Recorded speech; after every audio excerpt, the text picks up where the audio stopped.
지금 우리는 역사상 그 어느 때보다 개인의 자유와 권리가 최우선의 가치로 강조되는 그런 시대를 살아가고 있습니다. 사람들은 내가 땀 흘려 번 돈 가지고 무엇을 먹고 무엇을 마시고 내 시간을 어디에 사용하든지 그건 온전히 나의 자유다, 이렇게 생각을 합니다. 만약에 누군가가 그런 부분을 간섭하거나 통제하려고 한다면 즉시 분노하면서 내 권리를 강하게 주장할 것입니다. 그런데 2000년 전 이 고린도 교회 성도들도 똑같은 마음이었습니다. 그들은 예수님의 십자가의 은혜로 말미암아 모든 율법의 억압과 정죄에서 풀려났습니다. 자유를 얻게 되었습니다. 그런데 그 마음속에 이제는 모든 것이 내게 가하다, 나는 자유인이다, 이런 영적인 해방감을 너무 빠져서 그것만 누리려고 하는 이 생각이 그들 속에 가득했습니다. 오늘 본문에서 바울이 그런 그들을 향해서 이야기를 합니다. 이기적으로 내가 하고 싶은 대로 하겠다, 이렇게 살아가는 그들을 향해서 우리가 먹고 마시는 지극히 평범한 일상도 나의 권리를 주장하고 내 배를 불리는 곳이 아니다, 오직 하나님의 영광을 위하는 곳이 되어야 한다, 그렇게 선언하고 있습니다. 한마디로 우리의 일상과 신앙이 분리되지 않는 삶을 이야기하는 겁니다. 여러분, 성도의 신앙생활은 이런 것이어야 합니다. 우리의 일상과 신앙이 분리되어서는 안 됩니다. 신앙생활은 신앙생활대로 하고 일상생활은 일상생활대로 하고, 거기에 대해서 지금 바울이 브레이크를 걸고 있는 겁니다. 그렇게 하지 마라 말하고 있습니다. 그리고 그 방법은 나의 자유보다 남의 영혼을 먼저 생각하는 삶이 되어야 합니다. 오늘 말씀을 통해서 하나님께서 세상으로 보내신 그리스도인으로서 우리는 과연 어떻게 살아가야 하는가, 세 가지 원리를 가지고 함께 살펴보겠습니다. 자, 먼저 삶의 모든 목적을 하나님의 영광으로 삼아야 합니다. 한번 읽어봅시다. 삶의 모든 목적을 하나님의 영광으로 삼자. 자, 31절입니다. 그런즉 너희가 먹든지 마시든지 무엇을 하든지 다 하나님의 영광을 위하여 하라. 지난주에 말씀드렸듯이 당시 이 고린도라는 도시는 로마 제국의 상업 중심지 그리고 항구 도시여서 많은 사람들이 그곳을 떠나들었습니다. 그래서 물질적으로 아주 풍요한 곳이라고 했습니다. 그런데 물질적으로 풍요한 것만 아니라 그것과 함께 여러 신들을 섬기는 헬라의 이 신전을 섬기는 문화가 아주 발달한 곳이었습니다. 도시 곳곳에 아프로디테 신전, 아폴로 신전, 여러 이방의 신들을 섬기는 그런 거대한 신전들이 있었습니다. 그리고 그 신전의 제사에 있어서 고기를 먹는 것은 이 제사의 절차 중에 빼놓을 수 없는 한 중요한 부분이었습니다.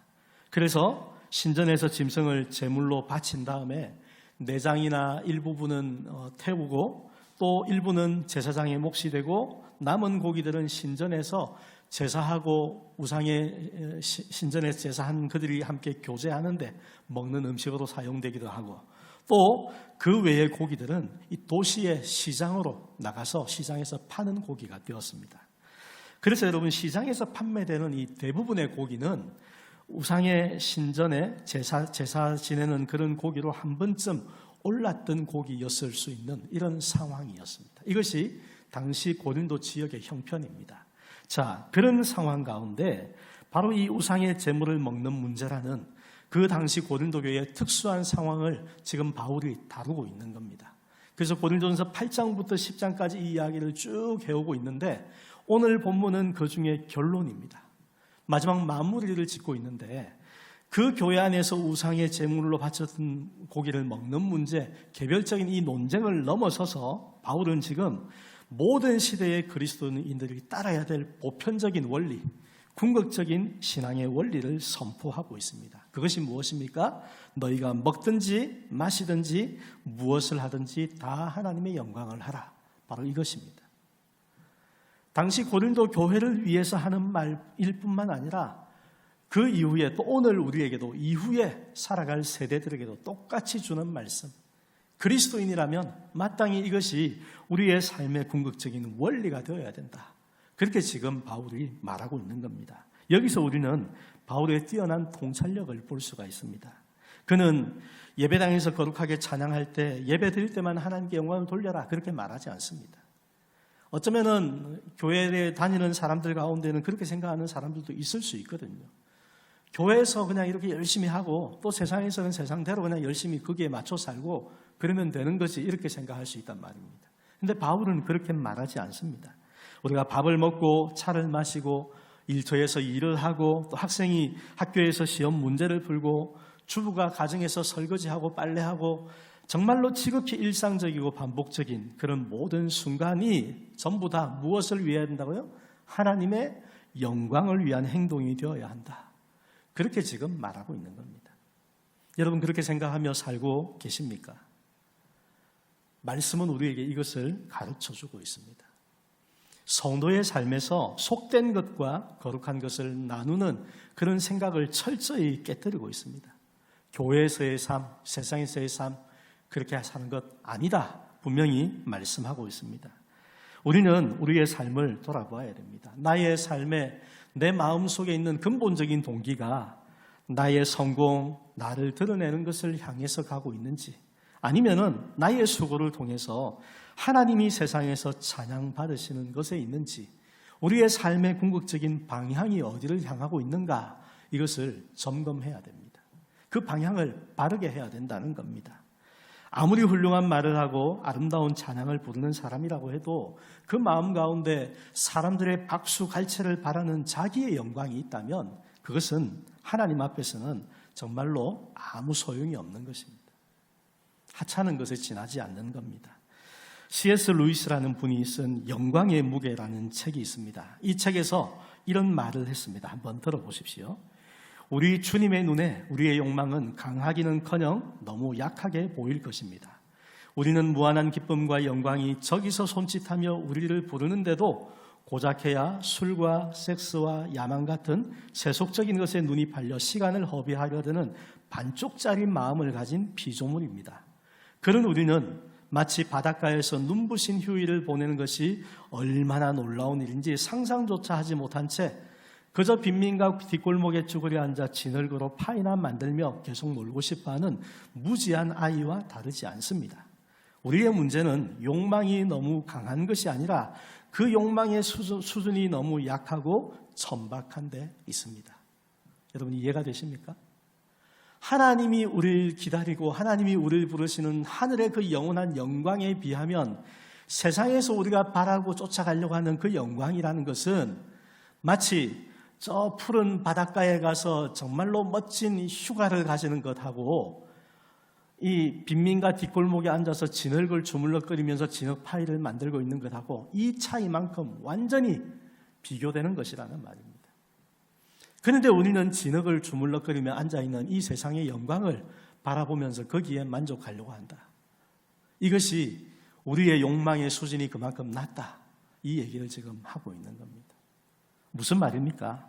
세상을 살아가면서 세상의 영광만을, 자기의 영광만을 바라보며 살아간다는 것은 그냥 진흙을 주물럭거리며 여기에 만족하려고 하는 삶과 똑같다는 겁니다. 그러지 말라는 거죠. 무엇을 바라보라고요? 하나님께서 우리를 위해 준비해 놓으신 하늘에서 하나님이 우리에게 주실 그 영원한 영광, 진정한 영광을 바라보는 높은 수준의 영광을 대해서 욕망하고 그것을 바라보며 살아가는 성도가 되어야 한다 말씀을 하고 있습니다. 이 비유는 당시 고린도 교회 성도들의 입장에서 생각해 보면 우상의 제물로 바쳐졌던 그 하찮은 고기 한 덩이를 떳떳하게 먹을 권리를 주장하면서 싸우다가 하나님의 영광과 형제의 영혼이라는 정말로 위대하고 영원한 가치를 놓쳐버리는 어리석은 그들의 모습을 지금 정확하게 찔러주고 있는 겁니다. 여러분, 내가 고기 한 조각 더 먹는 것 때문에 하나님의 영광을 가리는 결과가 되고 어떤 믿음이 약한 영혼의 실족하게 만드는 것이 된다면 그 고기 먹는 게 뭐가 중요합니까? 그런데 고린도 교회에는 그렇게 자기의 지식을 내세우면서 고기 먹는데 나는 먹을 자유가 있다 이렇게만 주장하는 사람들이 있었다는 겁니다. 성도 여러분, 오늘을 살아가는 우리도 마찬가지입니다. 세상의 얄팍한 성공과 세상의 쾌락과 혹은 내가 누릴 수 있는 자그마한 일시적인 자유, 내가 하고 싶은 대로 하는 거기에 만족하는 삶의 방식을 우리 단호히 버릴 수 있어야 됩니다. 그리고 우리의 땀과 일상을 통해 하나님의 살아계심과 선하심을 증명해내는 하나님의 영광이라는 이 무한한 바다로 시선을 향해서 나갈 수 있어야 됩니다. 어디에서 그렇게 해야 된답니까? 일상의 모든 순간에서. 여러분 기억하시기 바랍니다. 삶의 모든 작은 순간순간 하나하나 모든 일에 하나님의 영광을 목적으로 삼으시고 하나님의 영광을 바라보며 살아가는 그런 성도가 되시기를 간절히 축원합니다. 두 번째로 다른 사람의 유익과 구원을 먼저 생각해야 합니다. 한번 읽어봅시다. 다른 사람의 유익과 구원을 먼저 생각하자. 33절입니다. 나와 같이 모든 일에 모든 사람을 기쁘게 하여 자신의 유익을 구하지 아니하고 많은 사람의 유익을 구하여 그들로 구원을 받게 하라. 자, 앞서서 하나님께 영광을 돌리는 삶을 이야기했습니다. 모든 일상 속에서 하나님의 영광을 목적으로 삼아 살자. 아주 멋진 구호 아닙니까? 그런데 여러분 이것은 단순히 구호로 그치는 것이 아닙니다. 바울은 구체적인 실천 방법을 지금 여기서 말하고 있습니다. 우리 32절, 33절을 같이 한번 읽어보겠습니다. 유대인에게나 헬라인에게나 하나님의 교회나 거치는 자가 되지 말고 나와 같이 모든 일에 모든 사람을 기쁘게 하여 자신의 유익을 구하지 아니하고 많은 사람의 유익을 구하여 그들로 구원을 받게 하라. 자, 하나님께 영광을 돌리는 삶의 구체적인 실천 방법 무엇입니까? 유대인에게나 헬라인에게나 하나님의 교회에 영적인 걸림돌이 되지 말아야 된다. 나 때문에 누군가가 하나님을 믿는데 내가 방해가 된다면 안 된다는 겁니다. 나로 인해서 교회에 나오기 싫다. 그래서는 안 된다는 겁니다. 이해가 되시죠? 누군가가 나를 보면서 저 사람 다니는 교회면 난 안 가고 싶다. 그렇게 그것이 바로 거치는 것, 걸림돌이 되는 건데 그러지 말라는 겁니다. 그리고 어떻게 합니까? 모든 일에 모든 사람을 기쁘게 해서 나 자신이 아니라 다른 사람들의 유익을 구하며 사는 겁니다.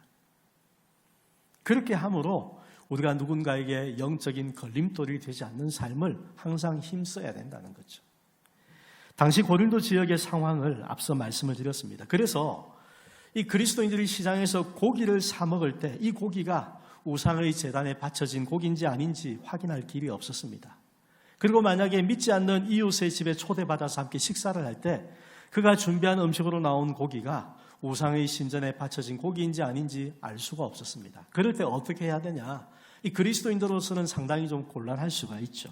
그런데 바울은 여기에 대해서 분명한 지침을 줍니다. 하나는 뭐냐? 성도로서 이방 우상을 섬기는 신전에서 벌어지는 우상의 연회, 거기서 먹는 식사자리, 우상의 신전에서 먹는 식사자리에 참여하는 것은 영적인 간음이다.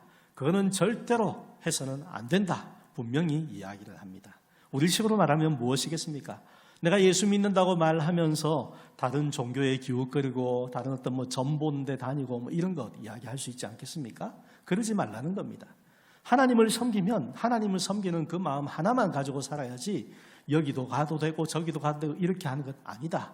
분명히 말하고 있는 겁니다. 그런데 시장에서 파는 고기나 믿지 않는 이웃의 집에서 초대받아서 먹는 고기는 이게 제물로 바쳤던 고기인지 아닌지 확인할 길이 없습니다. 그럴 때는 어떻게 해야 되냐? 바울의 권면은 양심을 위해서 묻지 말고 그냥 먹어라. 그렇게 명합니다. 그것은 모든 것은 하나님이 지으신 것이고 그래서 고기 자체에는 어떤 영적인 오염이나 귀신의 능력이 담겨있지 않기 때문에 그냥 고기 먹는 것 자체는 문제될 게 없다는 겁니다. 그래서 굳이 이게 우상의 제물로 바쳐졌던 거다 말하지 않는다면 그냥 먹으면 된다는 거죠. 그런데 또 하나의 다른 권면이 있습니다.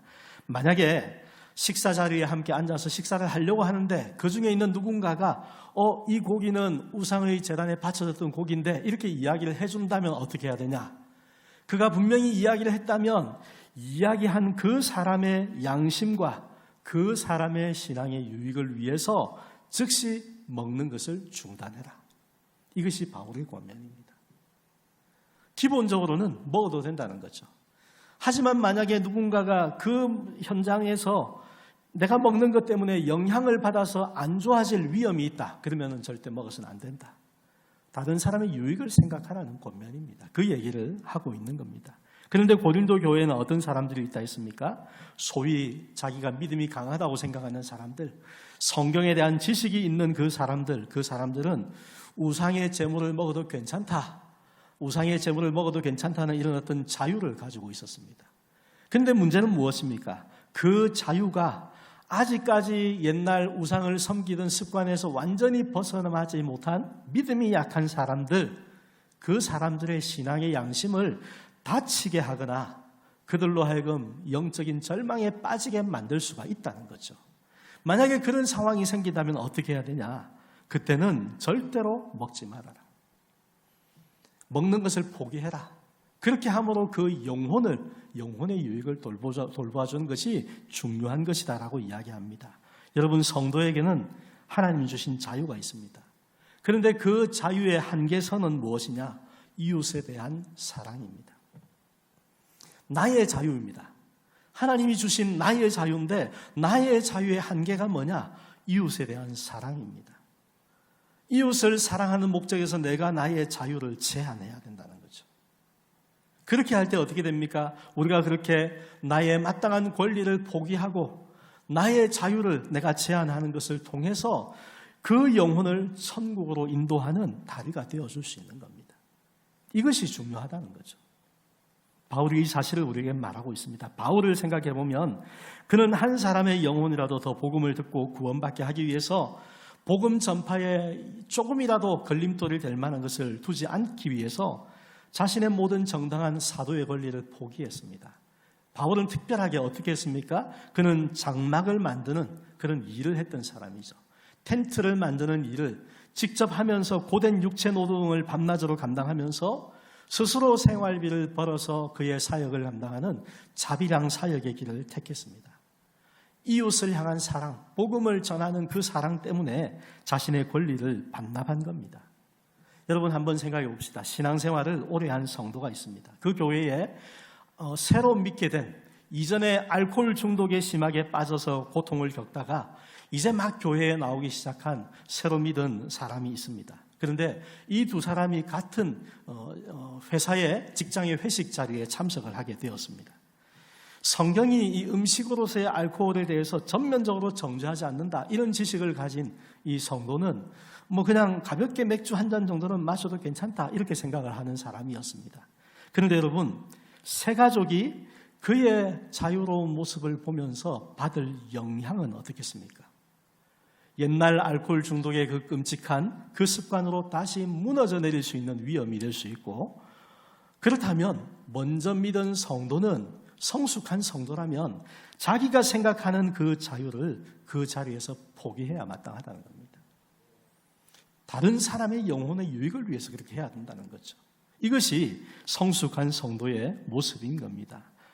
여러분, 스마트폰이나 게임을 하는 문제도 마찬가지입니다. 우리가 개인적인 자유를 가지고 그렇게 하려고 할 수 있겠죠. 그런데 여러분, 그 행위 자체가 죄가 아니더라도 내가 행하는 그 모습이 나의 어린 자녀나 또 믿지 않는 이웃에게 만약에 복음의 빛을 가리는 행동이 된다면, 그렇다면 그건 우리가 절제할 수 있어야 됩니다. 내가 늘 생활하는 모습이 다른 사람이 봤을 때 복음에 전혀 유익이 되지 못한다, 그런 행동은 하지 말아야 된다는 겁니다. 이해가 되시죠? 어린 자녀들, 또 신앙이 어린 사람들 그냥 보면서 따라할 수 있는 겁니다. 아, 저렇게 해도 되는 거구나, 그렇게 생각할 수 있는 모습을 보여주지 말아야 된다는 겁니다. 그러려면 우리의 자유를 제한해야 되는 겁니다. 이렇게 나의 자유가 다른 사람을 사랑하기 위해 제한될 때 세상은 비로소 교회를 통해서 예수님을 볼 수 있게 되는 겁니다. 우리가 삶으로 하나님을 드러내자 그렇게 표를 정하고 살아가지만 내가 나의 자유를 제한하는 것이 없이는 우리의 삶을 통해서 하나님을 보여줄 수가 없다는 겁니다. 내가 포기하고 내가 희생하고 내가 절제하는 것이 있을 때, 그럴 때 비로소 나를 통해서 하나님을 보게 되는 겁니다. 토마스 아켄피스가 그리스도를 본받아라는 책을 썼습니다. 그런데 그 책 안에서 이웃의 결점 담당하기라는 그런 내용을 이야기를 했습니다. 어떤 거냐면, 스스로 고칠 수 없는 자신과 타인의 결점들을 보면 하나님께서 다르게 말씀하실 때까지는 기꺼이 인내하면서 그 짐을 함께 짊어지라, 그렇게 말합니다.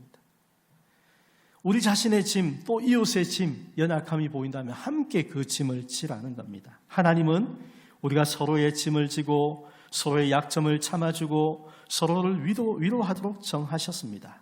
우리가 예수님을 본받으려고 하면 자신의 뜻을 꺾고 이웃의 연약함을 품어야 한다. 그렇게 말하고 있습니다. 우리 하나님의 영광을 보는 것, 또 하나님이 주시는 우리의 진정한 평화는 산속에 홀로 고립된 곳에 있는 것이 아니고 우리가 나의 권리를 내려놓고 연약한 타인의 삶 속으로 들어가서 그를 섬기는 바로 그 자리에 임재한다. 그렇게 말하고 있습니다. 여러분, 하나님의 영광 그리고 하나님이 주시는 진정한 평안, 성도에게 더 없는 기쁨 아닙니까? 그런데 그 기쁨을 어디서 누릴 수 있다고요? 다른 사람을 섬기는 섬김 속에서 우리가 하나님의 영광의 임재를 경험하게 되고 하나님의 평화가 우리 가운데 충만해지는 것을 경험할 수 있다는 겁니다. 그래서 세상에서 살아가는 성도의 신앙은 나 홀로 고립되어 살아가는 삶이 아닙니다. 교회에서 열심히 예배하고 세상에 나가서는 그냥 나 혼자만 사는 그런 모습이 아니라 다른 사람들과 교류가 있어야 되고 그 교류를 통해서 하나님의 사랑의 모습을 우리가 보이며 나타나는 삶이 되어야 합니다. 그럴 때 우리의 자유를 제한하며 그들을 섬겨주는 삶으로 나타날 때 그 속에 우리 안에도 진정한 평화가 임하고 하나님의 영광을 경험하게 된다는 겁니다. 여러분, 이것이 진정한 기독교의 영성입니다. 다른 사람의 유익을 위해서 특별히 그 사람의 영혼의 구원을 먼저 생각하면서 나의 마땅한 자유이지만 스스로 제한하고 포기할 줄 아는 성숙한 성도로 살아가는 우리가 되시기를 간절히 축원합니다. 세 번째로 그리스도를 본받는 성도로 살아가야 합니다. 한번 읽어봅시다. 그리스도를 본받는 성도로 살아가자. 1절입니다. 내가 그리스도를 본받는 자가 된 것 같이 너희는 나를 본받는 자가 되라.